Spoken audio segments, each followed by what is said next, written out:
Hello everyone, आप सभी का स्वागत है नियम्स कानून के प्लेटफॉर्म पर, जिसका ऑब्जेक्टिव आप सभी तक देश विदेश के नियम कानून की जानकारी पहुंचाना है।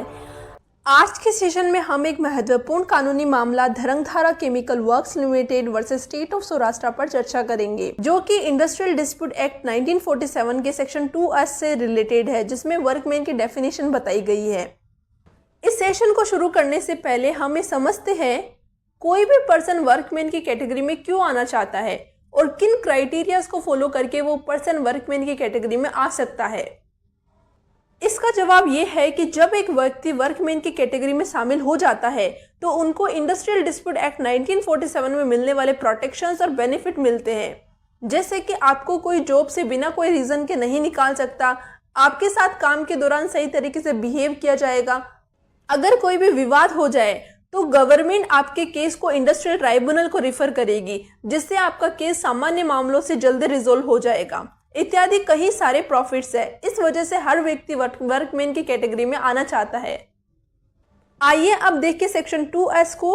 तो सबसे महत्वपूर्ण बात हमेशा ध्यान रखना, एक वर्कमैन बनने के लिए आप जहां काम कर रहे हो वो एक इंडस्ट्री में होना जरूरी है।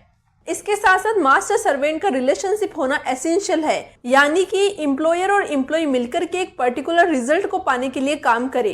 इस सेक्शन में लिखा है अगर कोई भी व्यक्ति इंडस्ट्री में काम करता है, कैसा काम करता है, मैनुअल, स्किल्ड या अनस्किल्ड, टेक्निकल, ऑपरेशनल, क्लेरिकल या सुपरवाइजरी वर्क, तो वो पर्सन वर्कमैन की कैटेगरी में इंक्लूड होगा। वो सभी व्यक्ति जिनका डिसमिसल, रिट्रेंचमेंट या डिस्चार्ज इंडस्ट्रियल डिस्प्यूट के कॉन्सिक्वेंस से हुआ है, तो उन पर्सन को भी वर्कमैन की कैटेगरी में शामिल किया जाता है। तो ये सभी क्राइटेरियाज 2(s) में लिखे गए हैं। अब हमने समझ लिया 2(s), आइए अब देखें केस के फैक्ट्स। तो हमें आपसे उम्मीद है कि आपने हमारा चैनल सब्सक्राइब कर दिया होगा। अगर नहीं किया है तो जल्दी से सब्सक्राइब का बटन प्रेस कर दीजिए, जिससे हमें भी मोटिवेशन मिले आपके लिए और ऐसे सेशंस लाने का। इसके साथ साथ आपको भी लेटेस्ट अपडेट मिलती रहे। तो अब ज्यादा देर ना करते हुए देखते हैं केस के फैक्ट्स। यहाँ धरंगधारा केमिकल वर्क लिमिटेड को कुछ केमिकल बनाने के लिए सोल्ट की जरूरत पड़ती है। इसके लिए कंपनी सोल्ट मैन्युफैक्चरिंग के लिए अगारियाज, यानी कि ये सोल्ट मैन्युफैक्चरिंग करने वाले किसानों को अपॉइंट करती है। कुछ समय बाद वर्किंग कंडीशंस को लेकर अगारियाज और कंपनी के बीच विवाद शुरू हो जाते हैं। इस विवाद को government of Saurashtra industrial tribunal को रिफर कर देती है, लेकिन अपीलेंट अपने पॉइंट को रखते हुए वहां कहते हैं कि अगारियाज इंडिपेंडेंट कॉन्ट्रैक्टर है, वर्कमैन नहीं। इसलिए इस डिस्प्यूट को section 10 close 1 of industrial dispute act के अनुसार एडजुडिकेट नहीं किया जा सकता, यानी कि अप्रोप्रिएट गवर्नमेंट इस मैटर को इंडस्ट्रियल ट्राइब्यूनल को रिफर नहीं कर सकती। इसके जवाब में ट्राइब्यूनल डिसाइड करती है कि जो अगारियाज है वो वर्कमैन है, इसलिए डिस्प्यूट को ट्राइब्यूनल में रिफर किया जा सकता है। अब इस ऑर्डर के अगेंस्ट कंपनी अपनी अपील लेबर अपीलेंट ट्राइब्यूनल को रिफर कर देती है, जो कि पेंडिंग रहती है। तभी अपीलेंट हाई कोर्ट पहुंच जाते हैं अंडर आर्टिकल 226 एंड 227, इस आधार पे कि गवर्नमेंट ने इस प्रेजेंट केस में इंडस्ट्रियल ट्राइब्यूनल को केस रिफर कर दिया, जो कि विदाउट जुरिडिक्शन था, क्योंकि अगारियाज वर्कमैन ही नहीं है तो उनके डिस्प्यूट को ट्राइब्यूनल को रिफर नहीं किया जा सकता। लेकिन यहाँ पे हाई कोर्ट इनकी नहीं सुनती है और इनके अपील को डिसमिस कर देती है। अब इन सभी चीजों से एग्रीड होकर के ये आ जाते हैं सुप्रीम कोर्ट। जब सुप्रीम कोर्ट में अपीलेंट आते हैं तो यहाँ पे डिस्कस किया जाता है कि क्या अगारियाज वर्कमैन है, जिससे कि उन्हें इंडस्ट्रियल ट्राइब्यूनल एक्ट का बेनिफिट मिल सके। तो चलिए अब देखिए सुप्रीम कोर्ट की रीजनिंग।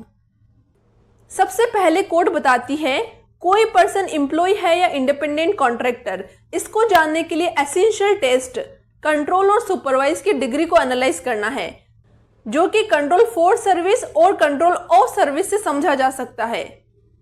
अगर हम कंट्रोल फॉर सर्विस को देखें तो यहाँ पे मास्टर ऑर्डर देता है, लेकिन काम कैसे होगा ये मास्टर डिसाइड नहीं करता है, यानी कि यहाँ एम्प्लॉयर का कंट्रोल एम्प्लॉय पे कम होता है।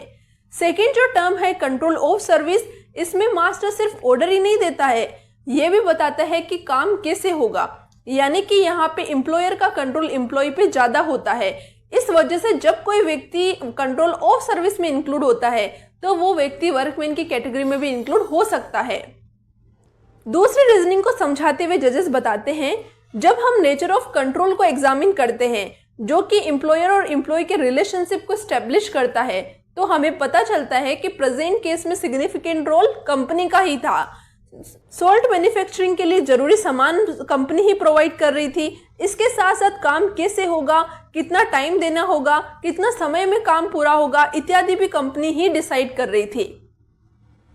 इन सभी पॉइंट्स को कंसिडर करते हुए कोर्ट यहाँ पे अपील डिसमिस कर देती है, यही कहते हुए कि अगारियाज वर्कमैन की कैटेगरी में आ रहे हैं, इसलिए इनके डिस्प्यूट को इंडस्ट्रियल ट्राइब्यूनल को गवर्नमेंट रिफर कर सकती है। तो उम्मीद करते हैं आपको इस केस में क्लैरिटी हुई होगी। तो और ऐसे सेशंस के लिए आज ही हमारे चैनल को सब्सक्राइब कीजिए